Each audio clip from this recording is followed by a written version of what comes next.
আসসালামু আলাইকুম সবাইকে আজকের ভিডিওতে স্বাগত। আজকের ভিডিওতে আমরা কথা বলবো রুড়ি শব্দ নিয়ে। আপনারা জানেন রুড়ি শব্দ হচ্ছে এমন ধরনের শব্দ যে শব্দগুলোর ব্যবহারগত এবং ব্যুৎপত্তিগত অর্থ এক নয়, অর্থাৎ ভিন্ন, আলাদা। সে সমস্ত শব্দকে বাংলা ভাষায় বলা হয় রুড়ি শব্দ। যেমন গবেষণা। গবেষণা মানে গো যোগেশনা, অর্থাৎ গরুকে খোঁজা। গবেষণা শব্দটির ব্যুৎপত্তিগত অর্থ হচ্ছে গরু খোঁজা। কিন্তু গবেষণা শব্দটিকে আমরা ব্যাপক অধ্যয়ন বা ব্যাপক পরীক্ষা নিরীক্ষা বুঝিয়ে থাকি। অর্থাৎ শব্দ দুটির ব্যবহারগত শব্দ অর্থ এবং ব্যুৎপত্তিগত অর্থ দুইটি একেবারেই ভিন্ন, একেবারেই আলাদা। বাংলা ভাষায় এরকম যে শব্দগুলো আছে সেই শব্দগুলোকে আমরা বলি রূঢ়ি শব্দ। আবার যদি আমরা চিন্তা করি স্নাতক, স্নাতক কথাটার অর্থ হচ্ছে যে স্নান করে এসেছে, স্নানকারী। কিন্তু স্নাতক দিয়ে আমরা বুঝতে পারি বা বোঝাই, ব্যবহার করি বিএ ডিগ্রিধারীকে বা স্নাতকোত্তর। এটা দিয়ে আমরা বুঝিয়ে থাকি যে স্নাতক শেষ করে মাস্টার্সও শেষ করেছে, তাই না?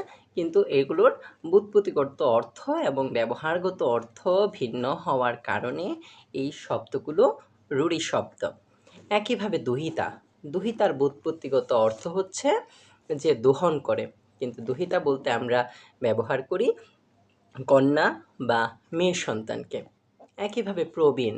প্রবীণের ব্যুৎপত্তিগত অর্থ হলো প্রকৃষ্ট রূপে বীণা বাজাতে পারেন যিনি। কিন্তু প্রবীণ বলে আমরা বোঝাই কোনো বয়স্ক ব্যক্তিকে। আবার শ্বশুর, স-যোগ সুর।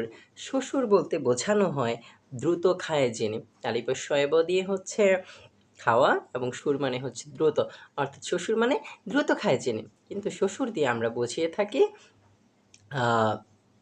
স্ত্রীর বাবাকে বা স্বামীর বাবাকে। অর্থাৎ এটার ব্যুৎপত্তিগত অর্থ এবং ব্যবহারগত অর্থ আলাদা। তাই এটি হচ্ছে একটি রূঢ়ি শব্দ। একইভাবে হরিণ, রি যোগ ইন, এটা মানে এটার ব্যুৎপত্তিগত অর্থ হচ্ছে হৃদয় হরণকারী। কিন্তু হরিণ দিয়ে আমরা বুঝি একটা পশুকে। আবার যদি চিন্তা করি অতিথি, অযোগিথি, যার তিথি নেই, এটা হচ্ছে ব্যুৎপত্তিগত অর্থ। কিন্তু এটার ব্যবহারগত অর্থ আমরা মনে করি মেহমান। সেজন্য অতিথি শব্দটিও একটি রূঢ়ি শব্দ। তার মানে আমরা জানলাম যে সকল শব্দ প্রত্যয় বা উপসর্গ যোগে গঠিত এবং তারা মূল শব্দের অনুগামী না হয়ে অন্য কোনো তৃতীয় অর্থ প্রকাশ করে বা বিশিষ্ট অর্থ জ্ঞাপন করে, সেই শব্দগুলো হচ্ছে রূঢ়ি শব্দ। রূঢ়ি শব্দের আরও উদাহরণ দেয়া যায়। রাখাল, রাখাল রাখ যোগাল, যে রক্ষা করে বা যে রাখে। কিন্তু রাখালের ব্যবহারগত অর্থ হচ্ছে কি, যে পশু চড়ায়। কীভাবে বাঁশি, বাঁশি মানে বাঁশযোগী, বাঁশ দিয়ে তৈরি যে কোনো বস্তু। কিন্তু আমরা বাঁশি বলতে বুঝি কি, এক ধরনের বাদ্যযন্ত্র। সন্দেশ, সমযোগ দেশ, এটা দিয়ে আমাদের বোঝার কথা হচ্ছে সন্দেশের সন্দেশের ব্যুৎপত্তিগত অর্থ হচ্ছে কোনো দেশের সংবাদ। কিন্তু সন্দেশকে বলতে বুঝি আমরা এক ধরনের মিষ্টান্ন বিশেষ, তৈল, তিল যোগ মূর্ধন্য স-ই-ও, তিলের তৈরি যে কোনো পদার্থ। কিন্তু এটা দিয়ে আমরা বুঝি উদ্ভিজ্জ পদার্থজাত স্নেহ পদার্থ। একইভাবে মাংস, পলাশ, পাঞ্জাবি, গবাক্ষ, হস্তি, কুশল ইত্যাদি হচ্ছে বাংলা ভাষায় রূঢ়ি শব্দ।